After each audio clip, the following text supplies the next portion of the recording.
So look, we've been present for more than closely 40 years in UAE. So we've got big teams, about 340, 50, 400 people. So a lot of activity, great partnerships with Strata, with Edge. Very nice to know that every single aircraft of Airbus flying around the world has parts coming from the UAE. So strong partnership, a lot of talent also here, and big ambition from us to grow. You know, we do, of course, commercial aircraft, but we're also very present in defense. And there's a big tender ongoing in the UAE for the A400M. We are very committed and are ready to do more in the UAE if we get selected. So look, a lot of activity and super happy to be here at the World Government Summit. دعني أنتقل معك هنا للحديث عن منطقة الشرق الأوسط. توقعاتكم تشير إلى أن الطلب في المنطقة على الطائرات الجديدة سيتجاوز 3700 طائرة بحلول عام 2043. كيف تخططون لتلبية كل هذا الطلب خلال هذه الفترة؟ So it's a great question. The Middle East is the most dynamic region in the world in terms of aviation. And the growth, as you mentioned, we see a year-on-year growth of 3.7%, which is higher than the global average. So in the coming 20 years, we expect there will be a need for about 3,700 new aircraft. This includes also a lot of freighters.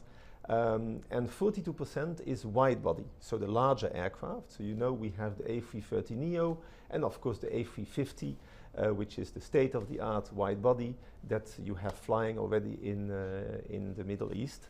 So the potential of growth is very big. There's a lot of big hubs. Of course, we are in Dubai today, the center of the world in terms of aviation, in terms of transit. There's a lot of growth in terms of the airports. So Dubai, you know, 92 million people today. The objective is to reach 150 million by 2040. So that's a lot of growth. And of course, this needs a lot of aircraft. So from an Airbus perspective, we are fully committed to the region.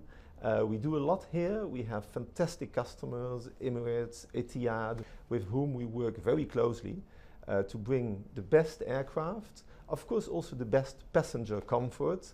So we have a lot of innovation in the aircraft to make the journey even more better for the customers. And I would say we are very excited to be here, and we have a long vision for the future to continue on this growth. So great.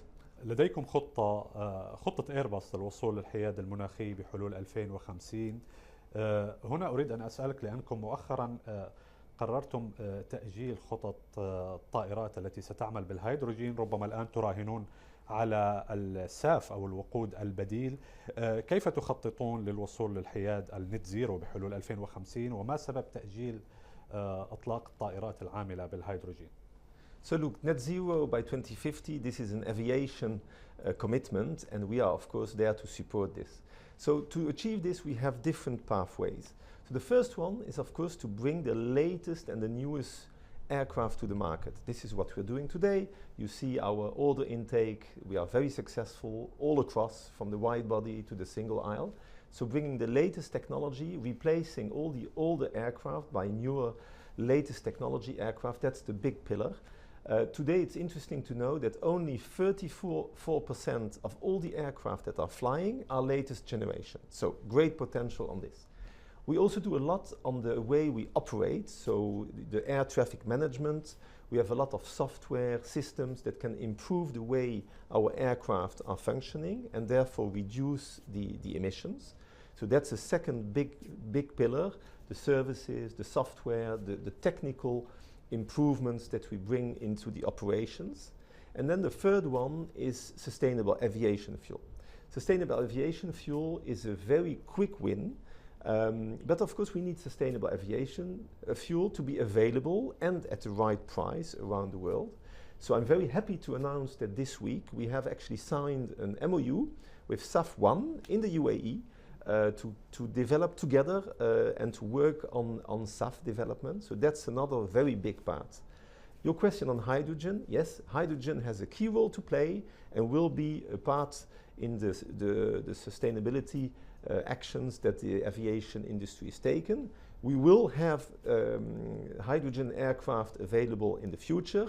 It's been delayed a little bit, as you mentioned, compared to our previous commitments. But that's also because the whole ecosystem is not going fast enough. To fly a hydrogen aircraft, you need to have hydrogen available across the world at different places. So we are fully committed to have it, and hydrogen will play a key role in sustainability and in, of course, reaching the net zero of our industry by 2050. سؤالي الأخير يتعلق بنظرتكم لمستقبل صناعة الطيران. في الآونة الأخيرة شهدنا ربما الكثير من التطورات. إن كنا نتكلم عن بعض التحديات التي واجهت بعض المنافسين، ظهور بعض اللاعبين الجدد في السوق مثل الشركات الصينية. هنا أود أن أسألك عن نظرتك للسوق. كيف تخطط إيرباص للتعامل مع المتغيرات التي تشهدها صناعة الطيران العالمية؟ So if I just give you a couple of figures, I mean, the aviation industry is growing very strongly.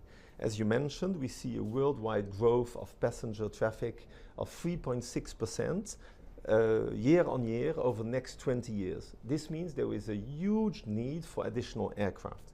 Today, to give you a couple of figures, 24,000 aircraft are flying around the world.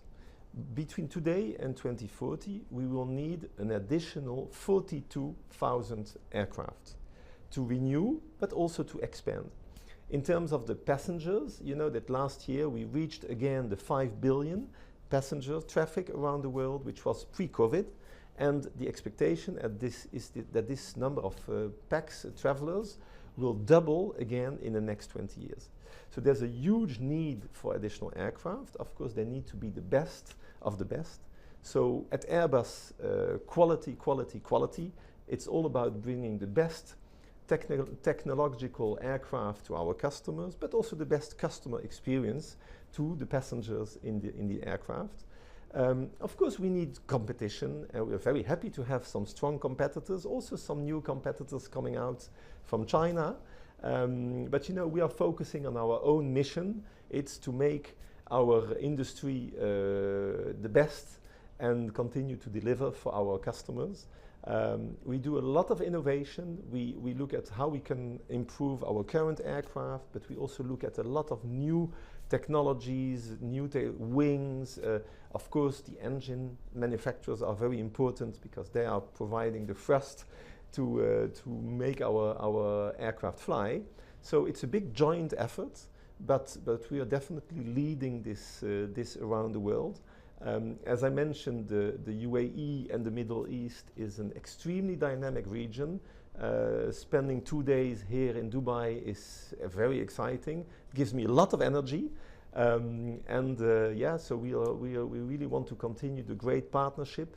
As I mentioned to you, we want to grow. We've got strong relationship with companies in the UAE.